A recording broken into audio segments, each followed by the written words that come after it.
Eventos finais. Capítulo 17. As 7 últimas pragas e os ímpios. O grande tempo de angústia. Primeira parte. Serão derramadas as taças da ira de Deus. Solenes acontecimentos ainda ocorrerão diante de nós. Soará uma trombeta após a outra. Uma taça após a outra será derramada sucessivamente sobre os habitantes da terra. Logo, o mundo será abandonado pelo anjo da misericórdia, e as 7 últimas pragas estão para ser derramadas. Os raios da ira de Deus estão prestes a cair, e quando ele começar a punir os transgressores, não haverá um período de pausa até ao fim. As nações em conflito. 4 poderosos anjos detêm os poderes da terra, até que os servos de Deus sejam selados na fronte. As nações do mundo estão ansiosas por conflitos, mas são refreadas pelos anjos. Quando for removido esse poder moderador, virá um tempo de aflição e angústia. Serão inventados mortíferos artefatos de guerra. Navio com seu carregamento de seres humanos serão sepultados no grande abismo. Todos os que não têm o espírito da verdade se unirão sob a liderança de instrumentalidades satânicas, mas deverão ser mantidos sob o controle até que chegue o tempo para a grande batalha do Armagedom. O mundo inteiro se envolverá em ruína. Anjos acham-se hoje a refrear os ventos das contendas, para que não soprem antes que o mundo haja sido avisado de sua condenação vindoura. Mas está se formando uma tempestade, prestes a irromper sobre a terra, e quando Deus ordenar a seus anjos que soltem os ventos, haverá uma cena de lutas que nenhuma pena poderá descrever. A profecia do Salvador, relativa aos juízos que deveriam cair sobre Jerusalém, há de ter outro cumprimento, do qual aquela terrível desolação não foi senão tênue sombra. Na sorte da cidade escolhida, podemos contemplar a condenação de um mundo que rejeitou a misericórdia de Deus e calcou a pés a sua lei. Satanás mergulhará então os habitantes da terra em uma grande angústia final. Ao cessarem os anjos de Deus de conter os ventos impetuosos das paixões humanas, ficarão à soltas todos os elementos de contenda. O mundo inteiro se envolverá em ruína mais terrível do que a que sobreveio a Jerusalém na antiguidade. Deus é justo, bem como misericordioso. A glória de Deus é ser misericordioso, cheio de clemência, benignidade, bondade e verdade. Mas a justiça manifestada em punir o pecador é tão verdadeiramente a glória do Senhor como a manifestação de sua misericórdia. O Senhor Deus de Israel executará juízos sobre os deuses deste mundo, como aconteceu com os deuses do Egito. Com fogo, inundações, pragas e terremotos, ele despojará o mundo. Então seu povo redimido exaltar-lhe-á o nome, tornando-o glorioso na terra. Os que estão vivendo na última parte da história terrestre não se tornarão versados nas lições de Deus? Aquele que tem sido nosso intercessor, que ouve todas as orações e confissões dos penitentes, que é representado como um arco-íris, o símbolo de graça e de amor, por cima da cabeça, em breve cessará sua obra no santuário celestial. A graça e a misericórdia descerão então do trono, e a justiça tomará o seu lugar. Aquele a quem seu povo tem esperado assumirá a função a que tem direito, a de juiz supremo. Em toda a Bíblia, Deus é apresentado não somente como um ser de misericórdia e benignidade, mas também como um Deus de rigorosa e imparcial justiça. A certeza dos juízos de Deus. Em nosso tempo, o amor de Deus é retratado como sendo de tal natureza que o impediria de destruir o pecador. Os homens raciocinam de acordo com seu próprio padrão inferior do direito e da justiça. Pensavas que eu era teu igual? Salmo capítulo 50, verso 21. Eles avaliam a Deus por si mesmos, calculam como agiriam em determinadas circunstâncias e decidem que Deus procederá do modo como imaginam que eles fariam. Em nenhum reino ou governo é permitido que os transgressores da lei digam que punição deve ser imposta aos que têm infringido a lei. Tudo o que temos, todas as dádivas de sua graça que possuímos, nós a devemos a Deus. Assim como não é possível medir o céu a palmos, também não é possível calcular a agravante natureza do pecado contra esse Deus. O Senhor é um governante moral, bem como um pai. Ele é o legislador. faz e executa suas leis. A lei que não tem penalidade é ineficaz. Talvez seja feita a alegação de que um pai amoroso não quereria ver seus filhos sofrerem o castigo divino pelo fogo, enquanto tivesse o poder de livrá-los. Mas Deus, para o bem de seus súditos e para a segurança deles, punirá o transgressor. Deus não atua no mesmo nível que o homem. Ele pode fazer infinita justiça, que o homem não tem o direito de fazer aos seus semelhantes. Noé teria desagradado a Deus se houvesse afogado um dos escarnecedores e zombadores que o importunavam. Mas Deus submergiu o vasto mundo. Ló não teria o direito de impor alguma punição aos genros, mas Deus faria isso com toda a justiça. Quem dirá que Deus não fará o que ele diz que irá fazer? Os juízos ocorrem quando Deus retira sua proteção. Foi-me mostrado que os juízos de Deus não viriam sobre eles diretamente da parte do Senhor, mas desta maneira. Eles se colocam além de sua proteção. O Senhor adverte, corrige, repreende e indica o único caminho seguro. Então, se os que têm sido objeto de seu especial cuidado seguirem seu próprio rumo, independentemente do Espírito de Deus, se depois de reiteradas advertências resolverem fazer sua própria vontade, ele não encarregará seus anjos de impedirem os decididos ataques de Satanás contra eles. É o poder de Satanás que está em atividade no mar e na terra, causando calamidades e aflições, e arrebatando multidões para manter o domínio sobre sua presa. Deus usará seus inimigos como instrumentos para punir os que seguirem seus próprios e perniciosos caminhos, pelos quais a verdade de Deus tem sido deturpada, desfigurada e desonrada. O Espírito de Deus, insultado, rejeitado, injuriado, já está se retirando da terra. À medida que o Espírito de Deus se for afastando, a cruel obra de Satanás se efetuará em terra e mar. Os ímpios passaram os limites de seu tempo de graça. O Espírito de Deus, persistentemente resistido, foi por fim retirado. Desabrigados da graça divina, não têm proteção contra o maligno. Às vezes, santos anjos exercem poder destrutivo. Os juízos de Deus foram incitados contra Jericó. Ela era uma fortaleza. Mas o capitão do exército do Senhor, em pessoa, veio do céu para dirigir os exércitos celestiais num ataque à cidade. Anjos de Deus apoderaram-se dos sólidos muros e os derrubaram. Sob a direção divina, os anjos são todo-poderosos. Uma ocasião, em obediência à ordem de Cristo, mataram numa noite 185.000 homens do exército assírio. O mesmo anjo que viera dos passos reais para libertar a Pedro fora o mensageiro da ira e juízo a Herodes. O anjo tocou em Pedro para o despertar do sono. Foi com um contato diferente que ele feriu o ímpio rei, derribando seu orgulho e trazendo sobre ele o castigo do Todo-Poderoso. Herodes morreu em grande angústia de espírito e corpo, sob o juízo retributivo de Deus. Um único anjo destruiu todos os primogênitos dos egípcios, enchendo a terra de pranto. Quando Davi ofendeu a Deus, por contar o povo, um anjo fez aquela terrível destruição pela qual seu pecado foi punido. O mesmo poder destruidor exercido pelos santos anjos, quando Deus ordena, será exercido pelos maus quando ele o permitir. Há agora forças preparadas e que aguardam apenas o consentimento divino para espalharem a desolação por toda a parte. As duas primeiras pragas. Quando Cristo cessar de interceder no santuário, será derramada a ira que, sem mistura, se ameaçar a fazer cair sobre os que adoram a besta e sua imagem, e recebem o seu sinal. As pragas que sobrevieram ao Egito quando Deus estava prestes a libertar Israel eram de caráter semelhante aos juízos mais terríveis e extensos que devem cair sobre o mundo precisamente antes do libertamento final do povo de Deus. Diz o autor do Apocalipse, descrevendo esses tremendos flagelos: fez-se uma chaga má e maligna nos homens que tinham o sinal da besta e que adoravam a sua imagem. O mar se tornou em sangue como de um morto, e morreu no mar toda a alma vivente. As pragas estavam caindo sobre os habitantes da terra.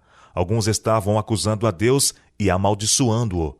Outros se precipitavam para o povo de Deus e pediam que se lhes ensinassem como poderiam escapar dos seus juízos. Mas os santos nada tinham para eles. A última lágrima pelos pecadores tinha sido derramada. Oferecida havia sido a última oração aflita. Arrostado o último peso de cuidados pelos pecadores e dada a última advertência. A terceira praga. Vi que os 4 anjos segurariam os 4 ventos até que a obra de Jesus estivesse terminada no santuário, e então viriam as 7 últimas pragas. Estas pragas enfureceram os ímpios contra os justos, pois pensavam que nós havíamos trazido juízos divinos sobre eles, e que se pudesse livrar a terra de nós, as pragas cessariam. Saiu um decreto para se matarem os santos, o que fez com que estes clamassem dia e noite por livramento. Este foi o tempo de angústia de Jacó. Então todos os santos clamaram com angústia de espírito e alcançaram livramento pela voz de Deus. E os rios e fontes das águas se tornaram em sangue. Terríveis como são estes castigos, a justiça de Deus é plenamente reivindicada. Declara o anjo de Deus: Justo és tu, ó Senhor, porque julgastes estas coisas. Visto como derramaram o sangue dos santos e dos profetas, também tu lhes deste o sangue a beber, porque disto são merecedores. Apocalipse capítulo 16, versos 2 a 6. Condenando o povo de Deus à morte, são tão culpados do crime do derramamento de seu sangue, como se esse tivesse sido derramado por suas próprias mãos. A quarta praga. Na praga que se segue, é dado poder ao sol para que abrasasse os homens com fogo. E os homens foram abrasados com grandes calores. Os profetas assim descrevem a condição da terra naquele tempo terrível. E a terra está triste, porque a colheita do campo pereceu. Todas as árvores do campo se secaram, e a alegria se secou entre os filhos dos homens. A semente apodreceu debaixo dos seus torrões, os celeiros foram assolados. Como geme o gado. As manadas de vacas estão confusas, porque não tem pasto. Os rios se secaram, e o fogo consumiu os pastos do deserto. Os cânticos do templo serão gritos de dor naquele dia, diz o Senhor Jeová. Muitos serão os cadáveres. Em todos os lugares serão lançados fora em silêncio. Estas pragas não são universais. Ao contrário, os habitantes da terra serão inteiramente exterminados. Contudo, serão os mais terríveis flagelos que já foram conhecidos por mortais. A quinta praga. Com brado de triunfo, zombaria e imprecação, multidões de homens maus estão prestes a cair sobre a presa, quando eis um denso negror, mais intenso do que as trevas da noite, cai sobre a terra. Então o arco-íris, resplandecendo com a glória do trono de Deus, atravessa os céus e parece cercar cada um dos grupos em oração. As multidões iradas subitamente se detêm, silenciam seus gritos de mofa. É esquecido o objetivo de sua ira sanguinária. Com terríveis pressentimentos contemplam o símbolo da aliança de Deus, anelando pôr-se ao amparo de seu fulgor insuperável. É à meia-noite que Deus manifesta o seu poder para o livramento de seu povo. O sol aparece resplandecendo em sua força. Sinais e maravilhas se seguem em rápida sucessão. Os ímpios contemplam a cena com terror e espanto, enquanto os justos veem com solene alegria os sinais de seu livramento. A lei de Deus aparece no céu. Aparecerá então de encontro ao céu uma mão segurando 2 tábuas de pedra dobradas uma sobre a outra. Diz o profeta: os céus anunciarão a sua justiça, pois Deus mesmo é o juiz. Salmo 50, verso 6. Aquela santa lei, a justiça de Deus, que por entre trovões e chamas foi no Sinai proclamada como guia da vida, revela-se agora aos homens como a regra do juízo. A mão abre as tábuas e vence os preceitos do decálogo, como que traçados com pena de fogo. As palavras são tão claras que todos a podem ler. Desperta-se a memória, varrem-se de todas as mentes as trevas da superstição e a heresia, e os 10 preceitos divinos, breves, compreensivos e autorizados, apresentam-se à vista de todos os habitantes da terra. Os perdidos condenam seus falsos pastores. Membros da igreja que viram a luz e se convenceram, mas confiaram a salvação de sua alma ao pastor, No dia de Deus ficarão sabendo que outra pessoa não pode pagar o resgate por suas transgressões. Haverá um terrível clamor: estou perdido, eternamente perdido. Homens ficarão com vontade de despedaçar os pastores que pregaram falsidades e condenaram a verdade. Todos se unem em acumular suas mais amargas condenações contra os ministros. Pastores infiéis profetizaram coisas agradáveis, levaram os ouvintes a anular a lei de Deus e a perseguir os que a queriam santificar. Agora, em seu desespero, esses ensinadores confessam perante o mundo sua obra de engano. As multidões estão cheias de furor. Estamos perdidos, exclamam, e vós sois a causa de nossa ruína. E voltam-se contra os falsos pastores. Aqueles mesmos que mais os admiravam pronunciarão as mais terríveis maldições sobre eles. As mesmas mãos que os coroavam de lauréis levantar-se-ão para destruí-los. As espadas que deveriam matar o povo de Deus são agora empregadas para exterminar os seus inimigos. Vemos aí que a igreja, o santuário do Senhor, foi a primeira a sentir o golpe da ira de Deus. Os anciãos, aqueles a quem Deus dera grande luz e que haviam ocupado o lugar de depositários dos interesses espirituais do povo, haviam traído o seu depósito. A palavra de Deus é invalidada por falsos pastores. Em breve, sua obra recairá sobre si mesmos. Então serão testemunhadas as cenas descritas em Apocalipse 18, em que os juízos de Deus cairão sobre a Babilônia mística. A sexta praga.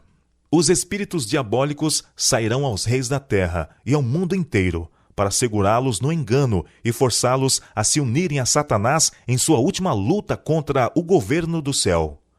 O Espírito de Deus está gradualmente se retirando do mundo. Satanás também está concentrando as forças do mal, dirigindo-se aos reis do mundo inteiro para reuni-los sobre o seu estandarte e prepará-los para a peleja do grande dia do Deus Todo-Poderoso. Após a descrição que João, em Apocalipse 16, faz desse poder operador de milagres, que ajuntará o mundo para o último grande conflito, os símbolos são deixados para trás e a voz da trombeta dá mais uma vez o sonido certo.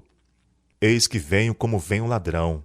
Bem-aventurado aquele que vigia e guarda as suas vestes, para não andar nu e não se veja sua vergonha.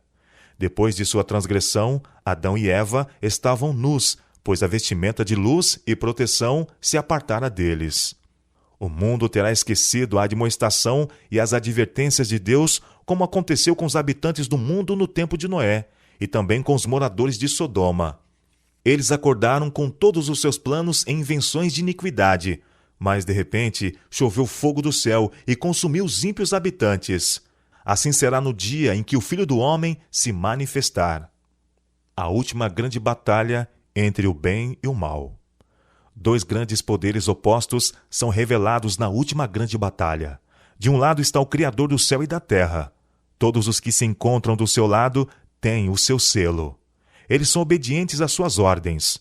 Do outro lado está o príncipe das trevas, com os que escolheram a apostasia e a rebelião. Um terrível conflito encontra-se diante de nós. Aproximamo-nos da peleja do grande dia do Deus Todo-Poderoso. O que tem estado sob o controle será solto. O anjo da misericórdia está dobrando as asas, preparando-se para descer do trono e deixar o mundo sob o domínio de Satanás. Os principados e poderes da terra estão em acirrada revolta contra o Deus do céu. Estão cheios de ódio contra os que o servem. E em breve, muito em breve, será travada a última grande batalha entre o bem e o mal. A terra será o campo de batalha, o local da peleja e da vitória finais. Aqui, em que por tanto tempo Satanás tem instigado os homens contra Deus, a rebelião será debelada para sempre.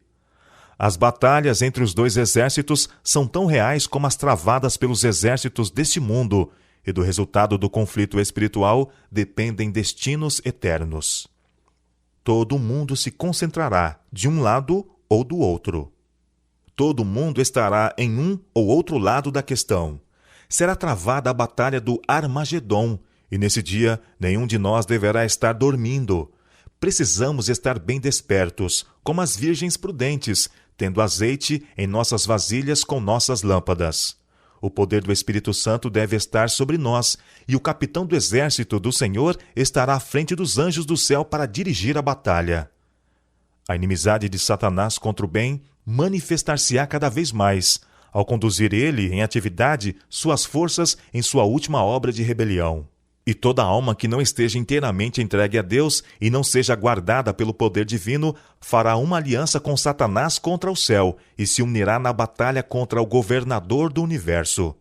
Logo, todos os habitantes da terra terão tomado partido, ou a favor ou contra o governo do céu. A sétima praga. Precisamos estudar o derramamento da sétima taça. Os poderes do mal não capitularão no conflito sem uma luta. Mas a providência divina tem uma parte a desempenhar na batalha do Armagedon. Quando a terra for iluminada com a glória do anjo de Apocalipse 18, os elementos religiosos, bons e maus, despertarão do sono, e os exércitos do Deus vivo pôr-se-ão em campo. Em breve será travada a batalha do Armagedon, aquele em cuja vestimenta está escrito o nome, Rei dos Reis e Senhor dos Senhores, conduz os exércitos do céu, montados em cavalos brancos e vestidos de linho fino, branco e puro. A terra inteira se levanta, dilatando-se como as ondas do mar. Sua superfície está a quebrar-se. Seu próprio fundamento parece ceder. Cadeias de montanha estão a sossobrar. Desaparecem ilhas habitadas. Os portos marítimos, que pela iniquidade se tornaram como Sodoma, são tragados pelas águas enfurecidas. As mais orgulhosas cidades da terra são derribadas. Os suntuosos palácios em que os grandes homens do mundo dissiparam suas riquezas com a glorificação própria desmoronam-se diante de seus olhos. As paredes das prisões fendem-se, e o povo de Deus, que estivera retido em cativeiro por causa de sua fé, é libertado.